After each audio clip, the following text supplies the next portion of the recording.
PCOD அப்படின்னு வந்தாலே எல்லாருக்கும் வர ஒரு ஃபியர் வந்துட்டு, இது வந்து எனக்கு ரிவர்ஸ் ஆகுமா இல்லையா? எனக்கு நாள பின்ன கன்சீவ் ஆகுறதுல எனக்கு ஒரு பிரச்சனை இருக்குமா இல்லையா?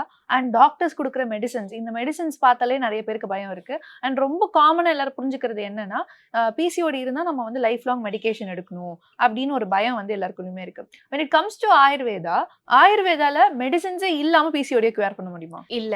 ஆயுர்வேதால மெடிசின்ஸே இல்லாம பிசிஓடிய கியூர் பண்ண முடியாது. ஆயுர்வேதாவோட கான்செப்ட்டே internal medicines plus external treatment தான். பட் இன் ஜெனரல் வந்து பார்த்தீங்கன்னா, நீங்க டயட்டரி சேஞ்சஸும், லைஃப் ஸ்டைல் சேஞ்சஸும் பண்ணும்போது பிசிஓடி வந்து கியூர் ஆகுது. நெறைய ஓகே. பேர் வந்து அந்த மாரியும் பண்ணவங்க மெடிசின்ஸே இருக்காங்க. இல்லம்மா.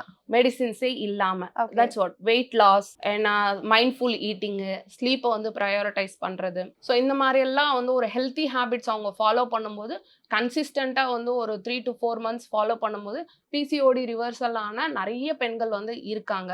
Okay. But when it comes to Ayurveda, நம்மளோட அப்ரோச் வந்து டெஃபினட்டா நம்ம மெடிசின்ஸ் வந்து குடுக்குறோம். அண்ட் இன்னுமே நம்மளால வந்து ஸ்பீடா வந்து ரிசல்ட்ஸ் வந்து பார்க்க முடியுது. 3 to 4 மந்த்ஸ்லலாம் நம்மளால நல்ல ரிசல்ட்ஸ் வந்து பார்க்க முடியுது.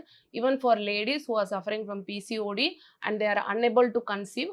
அவங்கலாம் வந்து 4 மந்த்ஸ்ல வந்து கன்சீவ் ஆனவங்கலாம் நெறைய பெண்கள் வந்து இருக்காங்க. There are so many women who have conceived in 3 to 4 months ஸ்பேன்ல.